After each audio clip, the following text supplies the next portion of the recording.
महाभारत में धृतराष्ट्र और संजय के बीच रोचक संवाद की 7 बातें। संजय के पिता बुनकर थे। उनके पिता का नाम गावल्यगण था। उन्होंने महर्षि वेदव्यास से दीक्षा लेकर ब्राह्मणत्व ग्रहण किया था, अर्थात वे बुनकर से ब्राह्मण बन गए थे। वेदादि विद्याओं का अध्ययन करके वे धृतराष्ट्र की राजसभा के सम्मानित मंत्री भी बन गए थे। जब कुरुक्षेत्र में महाभारत के युद्ध प्रारंभ होने वाला था तो वेद व्यास जी धृतराष्ट्र के पास गए और उनसे इस युद्ध को रोकने का कहा। तब धृतराष्ट्र कहते हैं कि मैं तो स्वयं यह नहीं चाहता ऋषभ, मैं क्या करूं, मेरे पुत्र मेरे वश में नहीं है। तब ऋषि कहते हैं कि तो ठीक है, मैं तुम्हें दिव्य दृष्टि देता हूं जिससे तुम स्वयं सर्वनाश देख सको। धृतराष्ट्र ऐसा करने से उन्हें रोक देते हैं और कहते हैं कि संजय को ये दिव्य दृष्टि प्रदान कीजिए ताकि मैं इनसे सुन सकूं कि कौन वीरगति को प्राप्त हुआ है।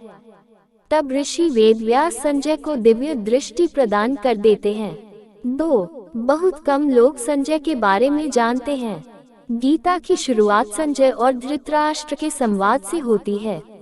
संजय हस्तिनापुर में बैठे हुए ही कुरुक्षेत्र में हो रहे युद्ध का वर्णन धृतराष्ट्र को सुनाता है।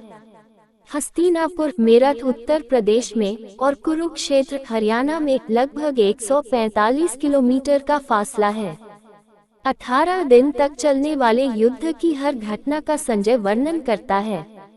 संजय को दिव्य दृष्टि प्राप्त थी, अतः वे युद्ध क्षेत्र का समस्त दृश्य महल में बैठे ही देख सकते थे। नेत्रहीन धृतराष्ट्र ने महाभारत युद्ध का प्रत्येक अंश उनकी वाणी से सुना।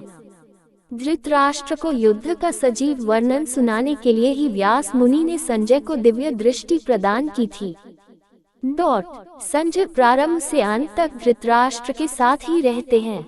महाभारत का युद्ध समाप्त हो जाने के बाद भी वे उनके मार्गदर्शन की भांति कार्य करते रहे। ये बहुत ही आश्चर्य वाली बात है कि एक और जहां धृतराष्ट्र देख सकने में अक्षम थे, वहीं संजय के पास दिव्य दृष्टि थी। आज के दृष्टिकोण से वे टेलीपैथिक विद्या में पारंगत थे। कहते हैं कि संजय श्री कृष्ण के भक्त थे और वे धृतराष्ट्र के मंत्री भी थे, अतः उन्होंने कभी भी अपनी भक्ति को मंत्री से नहीं टकराने दिया। दोनों ही में उन्होंने संतुलन बनाया रखा। फिर भी संजय अपनी स्पष्टवादिता के लिए प्रसिद्ध थे। वे धृतराष्ट्र को सही सलाह देते रहते थे। एक ओर वे जहां शकुनी की कुटिलता के बारे में सजग करते थे तो दूसरी ओर वे दुर्योधन द्वारा पांडवों के साथ किए जाने वाले असहिष्णु व्यवहार के प्रति भी धृतराष्ट्र को अवगत कराकर चेताते रहते थे। वे धृतराष्ट्र के संदेशवाहक भी थे। कहते हैं कि भगवान श्री कृष्ण के मुख से गीता को अर्जुन के बाद संजय ने सुनी थी। संजय श्री कृष्ण अर्जुन संवाद के साक्षी थे। धृतराष्ट्र से समक्ष संजय ने संपूर्ण महाभारत का लाइव वर्णन किया था। उनका यह वर्णन अद्भुत था।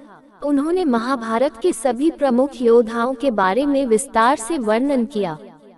कहते हैं कि गीता का उपदेश 2 लोगों ने सुना, एक अर्जुन और दूसरा संजय। यही नहीं, देवताओं के लिए दुर्लभ विश्वरूप तथा चतुर्भुज रूप का दर्शन भी सिर्फ इन 2 लोगों ने ही किया था। जहाँ तक देवी और देवताओं का सवाल है तो वे तो सुन ही रहे थे। गीता के अंत में संजय ने धृतराष्ट्र से कहा, इत्यह वासुदेवस्य पार्थस्य च महात्म्नः संवादमिम्म श्रोष्मद्भुत रोमहर्षणम् व्यास प्रसादात् श्रुत्वानेतद्रुह्यमः परम् योग योगेश्वरात् कृष्णात् साक्षात् कथ्यतः स्वन्यम्। 18 अध्याय श्लोक -74-75।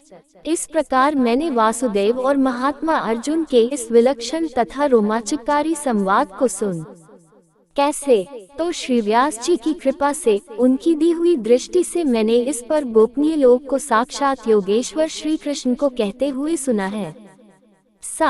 महाभारत युद्ध के पश्चात अनेक वर्षों तक संजय युधिष्ठिर के राज्य में रहे। इसके पश्चात धृतराष्ट्र, गांधारी और कुंती के साथ उन्होंने भी संन्यास ले लिया था। बाद में धृतराष्ट्र की मृत्यु के बाद वे हिमालय चले गए, जहां से वे फिर कभी नहीं लौटे। दरअसल महाभारत युद्ध के 15 वर्ष बाद धृतराष्ट्र, गांधारी, संजय और कुंती वन में चले जाते हैं। 3 साल बाद एक दिन धृतराष्ट्र गंगा में स्नान करने के लिए जाते हैं और उनके जाते ही जंगल में आग लग जाती है। वे सभी धृतराष्ट्र के पास आते हैं। संजय उन सभी को जंगल से चलने के लिए कहते हैं, लेकिन दुर्बलता के कारण धृतराष्ट्र वहां से नहीं जाते हैं। गांधारी और कुंती भी नहीं जाती है। जब संजय अकेले ही उन्हें जंगल में छोड़ चले जाते हैं, तब तीनों लोग आग में झुलसकर मर जाते हैं। संजय उन्हें छोड़कर हिमालय की ओर प्रस्थान करते हैं, जहां वे एक सन्यासी की तरह रहते हैं। बाद नारद मुनि युधिष्ठिर को ये दुखद समाचार देते हैं। युधिष्ठिर वहां जाकर उनकी आत्म शांति के लिए धार्मिक कार्य करते हैं।